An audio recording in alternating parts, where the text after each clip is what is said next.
gilo luuki ngarmi jekkidi ɗo no binda mémoire effectif a wona noon français wedde woni hakkille moƴƴo no binda ɗo min mbaɗon o ma kunuɗo ñamde a yi o woɗɗani wolu o woɗɗani wolu en tout cas père to duuɓi jeeɗi ɗo wurde yummakko yawi mayde duuɓi jeeɗi yi souffrance mum ɗo ɗon bon père joni noon comme si financement yettete ko 2 millions haggilam ari ɗo en mbimi yam ar mi yetto on donc Allah waɗi mi ari mi tawi mo ɗo mi tawi ɗo bammakko donc ko an tan mbaɗami adressé eyyi jimi noon ko kalna kam an hol projet mo mbawɗa jogade mo ganduɗa aɗa sohli financement ko wona ɗum ɗo ko kankone aussi holto mbawɗen nawde mo ko safro ko saabu père oɗo ko poɗɗo ummonede mummontoɗo ayo alhamdoulillahi rabbil alamin mboɗo wonni ɗo ceerno goto mboɗo horsini ɗum ceerno mon walla kam normal a faami mi yani banggal ñawnode hay banggal financement saaha kam paani bo kanko ñaami o totta kam financement wiyete ko ceerno goo kam on waɗemo présenté mo pour walla mono financement o wuji anani ayo wona maire waɗa ɗum ni aɗanni omo jogui gueɗe o te armi alama ko jangguɗo haw jaɓana ay guila waɗi déposé bureau makko to fanno liggaɗo ɓen no mbimo lewru fof no mbawi ɗum yobde million ngaji 5 aɗa ɗum wona ligguey tokoso a guelo e koreji makko jilli ligguimo pour que tubaako wiyata ko amour ganda debbo tan no yiɗat affaire o walliti noon pour rewe makko affaire o walliti noon ɗakkitini han ɗum no yoni e poti kam won noon waɗi en parlant ko kalɗa ko mbiɗa ko janggude ko feere ko ɗum ɗo noon tagui wiide oɗo ko société o suhlimi wallahi oɗo wona an tan timude gon saabu oɗo so wayi no foti wadni sérieusement mbimami ko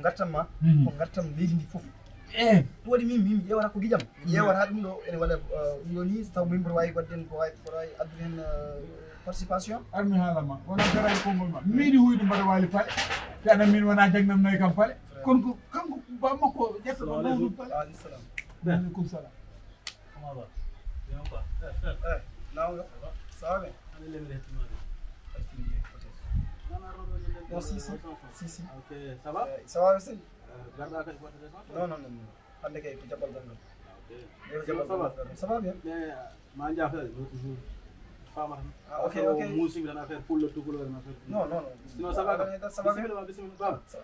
yo galle kolito en mum mimini omo salmina man kam toɗuma tekkele han he hoto haɓit ceerno bocar winoma hoto haɓit là Allah jarama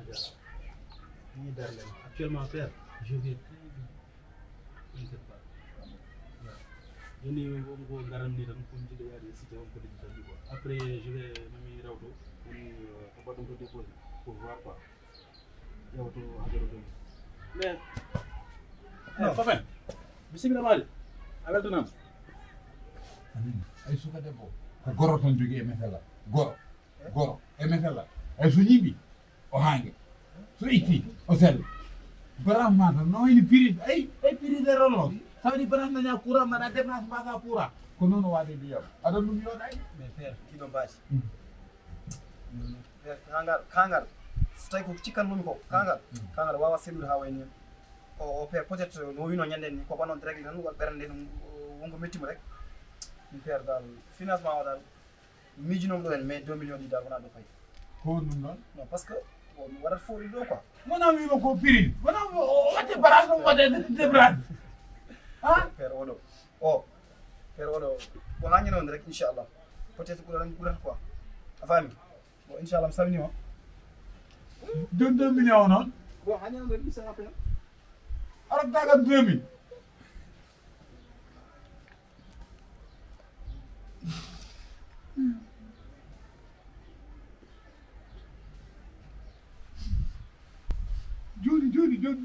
joni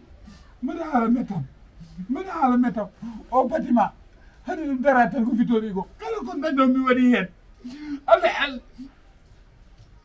allah ɗi ko 2 millions allah koko nani duwawam joni Allah waɗi revenir fitori ko waɗi ɗum door mbaɗa yiɗi cella way waɗa o maman Vitorigo waɗa o maman pota sellude Vitorigo maman mo umtotomi aɗa foti noon felluɗo noon maman somi umton ndufa kumtade 2 millions ari cella Vitorigo ɗum e mbaɗum wontude e kallawɗo